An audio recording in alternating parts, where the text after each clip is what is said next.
नमस्कारम। मंगलम भगवान विष्णु मंगलम गरुड़ध्वज मंगलम पुंडरीकाक्ष मंगलाय तनो हरि मंगलाय तनो हरि। शांताकारं भुजगशयनं पद्मनाभं सुरेशं विषाधारं गगनसदृशं मेघवर्णं शुभांगं लक्ष्मीकान्तं कमलनयनं योगिभिर्ध्यानगम्यं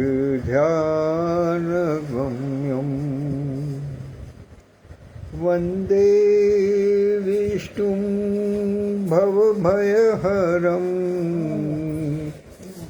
सर्वलोकैकनाथं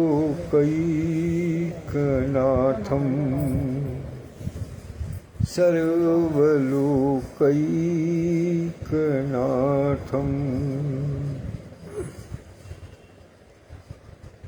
डॉक्टर सत्या होप तक परिवार के सभी सदस्यों को बहुत बहुत नमन, वंदन, अभिनंदन प्रस्तुत करता हूँ। आदरणीय कात्यायनी पांडे जी भी उपस्थित हो गई, इनकी उपस्थिति के साथ मैंने आज सवेरे ही इस बात की सूचना दी थी कि आज 4 बजे अपनी लाइव करूँगा, तो उसी श्रृंखला में कवि के साथ कॉपी पर इस सप्ताह का अंतिम लाइव करने के लिए उपस्थित।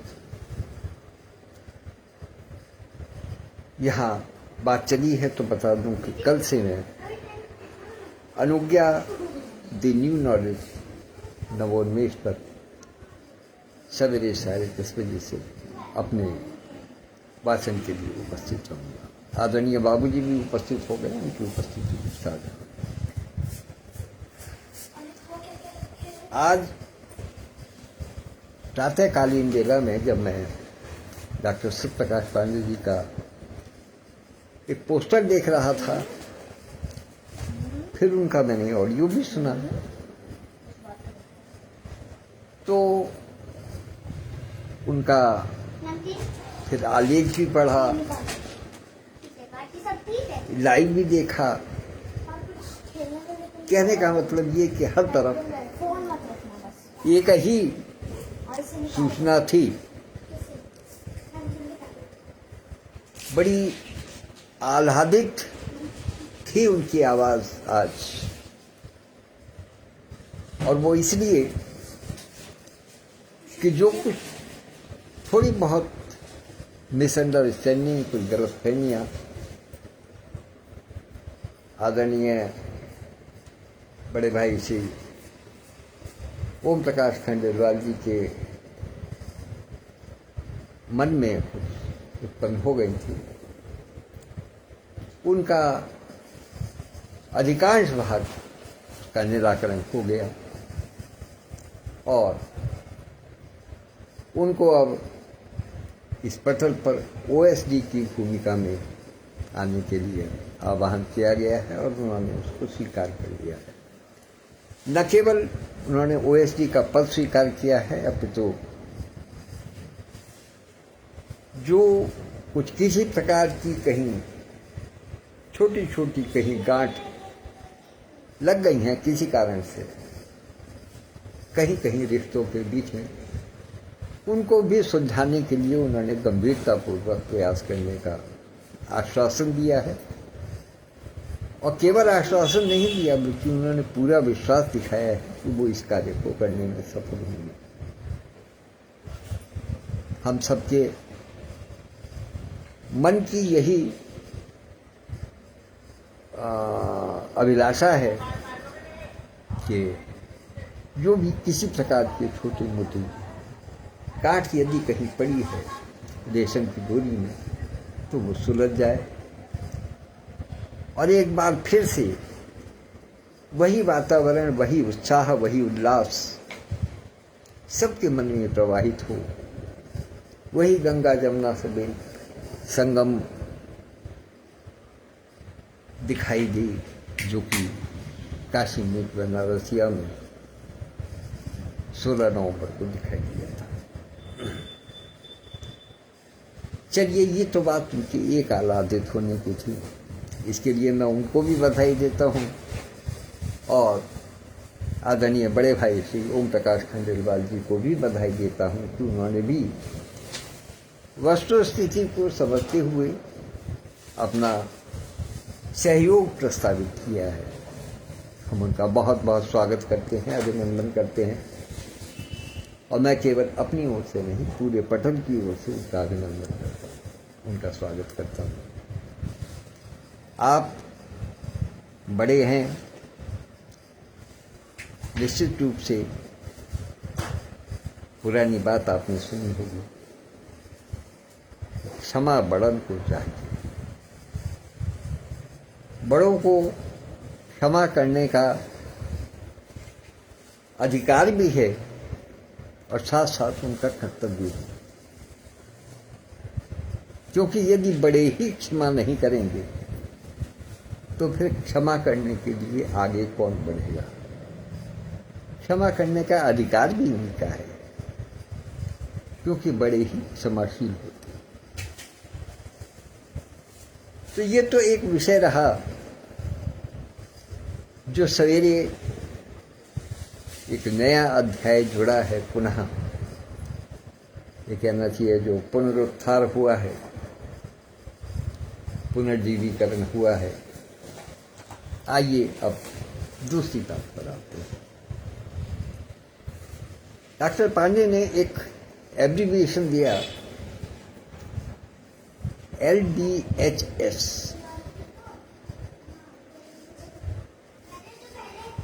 इस पर जो उन्होंने अपने विचार दिए वो निश्चित रूप से शोचनीय हैं, विचारणीय हैं, अनुकरणीय हैं। लेकिन इस माध्यम में, इस चीज में मैं पहले एक बात कह देना चाहता हूं कि अभी कुछ ही दिनों पूर्व मेरे ख्याल से 8 दिन नहीं 10 दिन भी होंगे अधिक से अधिक, मैंने एक दिन एक कहानी सुनाई थी। मैं नहीं कह सकता कि यहाँ सुनाई थी कि यह हृदयंगन पटल पर सुनाई थी, लेकिन किसी एक स्थान पर एक कहानी मैंने सुनाई थी। उस कहानी का शीर्षक था कंजूस की पतोहू। उसका सार जो था वो कुल मिलाकर के यदि मैं 2 वाक्यों में कहूं तो उसका सार केवल इतना था उस पूरी कथा का कि आजकल कोई कार्यक्रम हो, कोई फंक्शन हो, कोई शादी विवाह का अवसर हो, उसमें जो धन का व्यय होता है, जो धन खर्च होता है, उसमें से केवल और केवल 20% ही पुनर्नगदीकरण योग्य होता है। बाकी 80% ऐसा होता है जो कि केवल शौक के लिए या दिखावे के लिए उसको व्यर्थ कर दिया जाता है, उससे कुछ भी हासिल नहीं होता।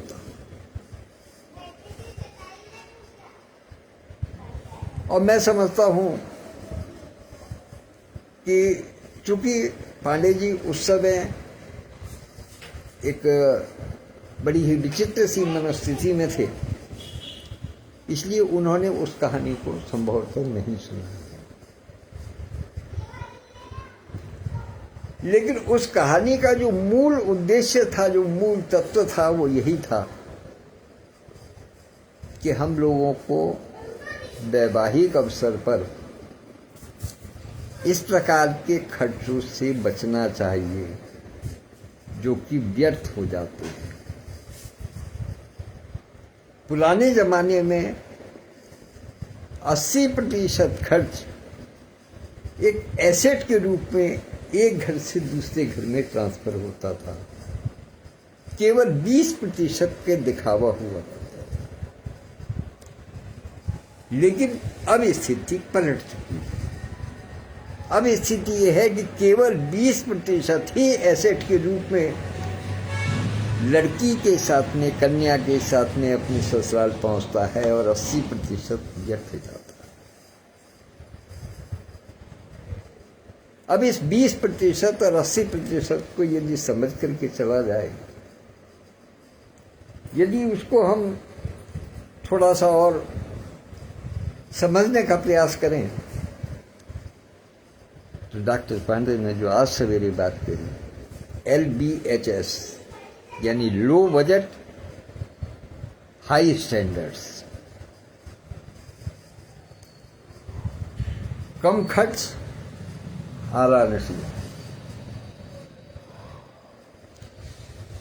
जो भी कुछ है व्यर्थ करना छोड़ दीजिएगा, व्यर्थ बहाना छोड़ दीजिएगा, मूल्यों पर जीवन निर्धारित करें। अपने जीवन के जो मूल्य हैं उनको सुधारने का प्रयास करें, दिखावट की बात। क्योंकि यदि दिखावट की बात नहीं करेंगे तो खर्च हमेशा कम होगा। खर्च किस प्रकार का कम होगा? ये जो 20% और 80% वाली मैंने बात कही है वो तो शादी विवाह से संबंधित है, लेकिन हम इसको जीवन के किसी भी क्षेत्र में उतार सकते हैं। लो बजट, इसको हम इस प्रकार से भी ले सकते हैं कि यदि हम दिखावा कम पसंद करेंगे तो मस्तिष्क पर जोर नहीं पड़ेगा। मस्तिष्क पर जोर नहीं पड़ेगा अर्थात आपको तनाव से मुक्ति मिलेगी। सच्चाई के साथ में रहेंगे तो झूठ नहीं बोलेंगे। झूठ नहीं बोलेंगे तो सच बात हमेशा एक सी ही रहेगी, चाहे आज पूछो या 2 साल बाद पूछो या 5 साल बाद पूछो। यदि हम उसके अंदर कुछ लाग लपेट करने की कोशिश करेंगे तो निश्चित रूप से भूल जाएंगे कि हमने क्या कहा था। और फिर यदि किसी व्यक्ति ने वो बात पकड़ी हुई है, किसी व्यक्ति के संज्ञान में है वो बात कि उस समय क्या कहा गया था, तो फिर हमें 10 किस्म के बहाने बनाने पड़ेंगे कि नहीं वो उस समय ऐसा था और वो परिस्थिति ऐसी थी, और दुनिया भर के एक झूठ को छुपाने के लिए फिर 10 झूठ और बोलने पड़ेंगे। दिमाग में तनाव बनेगा, तनाव से न जाने कितनी सारी बीमारियां हो जाती हैं, ये विज्ञान बताता है। तो तनाव मुक्त रहें, लो बजट किसी प्रकार का तनाव ही नहीं है तो बात खत्म होगी, फिर खर्चा ही कुछ नहीं है। सच्चाई में रहना है तो सोचने की जरूरत नहीं है कि हमें किसी को क्या जवाब देना है, हमें किसी से क्या बात करनी है या हमें क्या कहना है। बिल्कुल खारिज होने की तरह से सच्ची बात कही जाए। हर काल में, हर परिस्थिति में, हर युग में वो एक ही रहेगा। सत्य हमेशा अकेला होता है। बिल्कुल नग्न सत्य होता है। सत्य कभी भी जरा सा भी इधर से उधर विचलित नहीं होता। विचलन होने के साथ ही सत्य फिर सत्य नहीं रहता, वो फिर झूठ में परिवर्तित हो जाता है। परिवर्तनीय केवल झूठ है, सत्य नहीं है।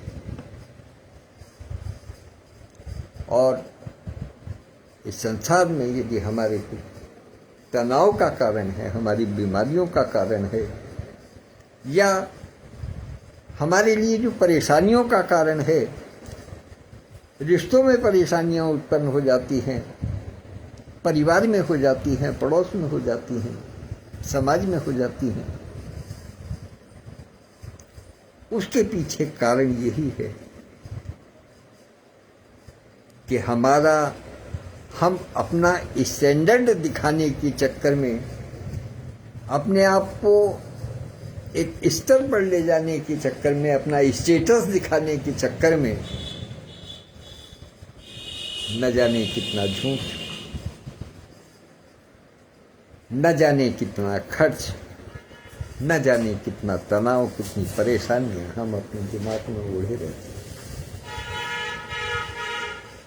उन सबको भूल जाते,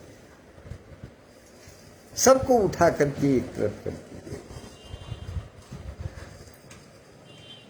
क्या है कि कोई प्रोग्राम करना है, कोई कार्यक्रम करना है, तो उसमें कुछ उपहार लेना है, ठीक है, दिए जाते हैं, साधारण सी बात है। उपहारों की प्रथा है, उपहार दिए जाते हैं। जहाँ कहीं इस प्रकार का चलन है, इस प्रकार की प्रचलित व्यवस्थाएं हैं, वो ठीक हैं, वो रहेंगे। लेकिन उपहार में ये देखना कि किसने कितना बड़ा कीमती उपहार दिया है, ये फिर बातें बेमानी हो जाती है। क्योंकि उपहार की कोई कीमत नहीं होती, उपहार प्रेम से दिया जाता है। उपहार के लिए प्रेम आवश्यक है, उपहार के लिए कीमत आवश्यक नहीं है। और इसका सबसे बड़ा प्रमाण क्या है कि कृष्ण जी को भेंट देने के लिए सुदामा जी एक मुट्ठी तंदूर लेकर के आए थे। केवल तंदूर लेकर के आए थे, एक मुट्ठी।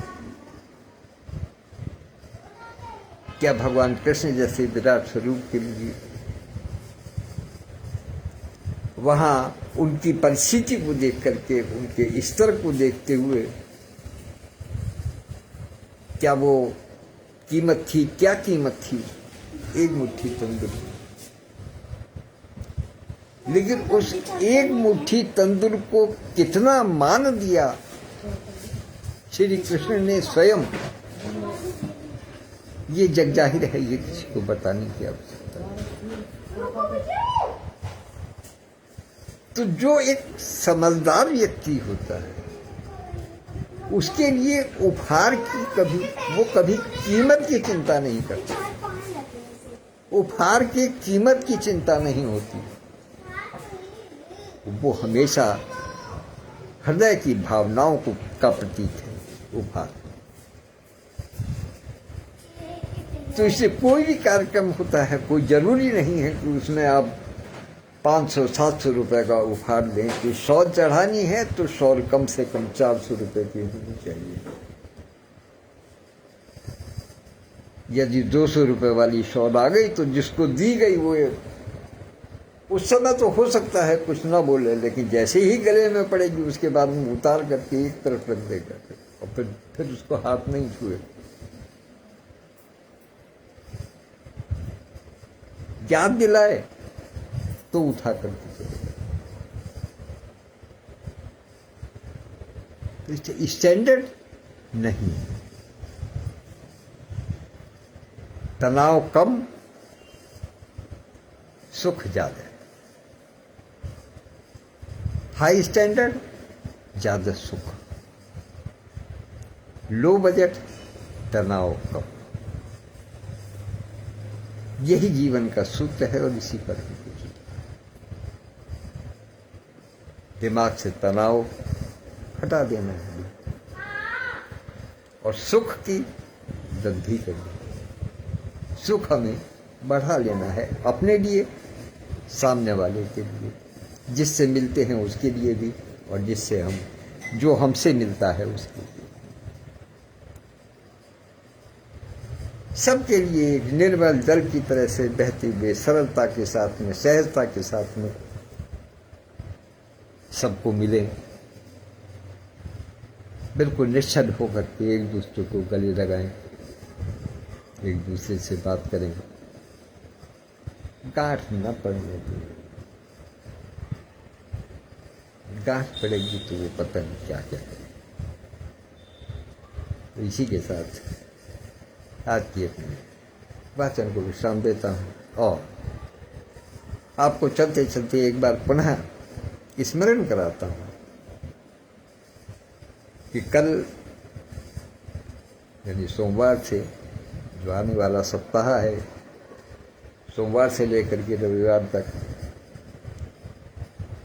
अनुज्ञा नवोन्मेष द न्यू नॉलेज पटल पर सुबह 10:30 बजे उपस्थित होगा। कुछ वहाँ की बात लेकर, कुछ अपनी बात लेकर। तब तक के लिए आज्ञा दीजिएगा। धन्यवाद। आज का शब्द से सृजन कार्यक्रम फेसबुक पर लाइव रात को 8 बजे रहेगा। कवि के साथ कॉपी इसी पटल पर। और जैसा आप सब जानते हैं कि इस बार का शब्द है बचपन की होली। अपने अपने अनुभव, अपनी अपनी रचनाएं हमें साथियों से मिल रही हैं। उनको समन्वित करते हुए सबसे सजन रात को 8 बजे इसी पटल पर लाइव के माध्यम से। तब तक के लिए आज्ञा दीजिएगा। धन्यवाद। नमस्कार।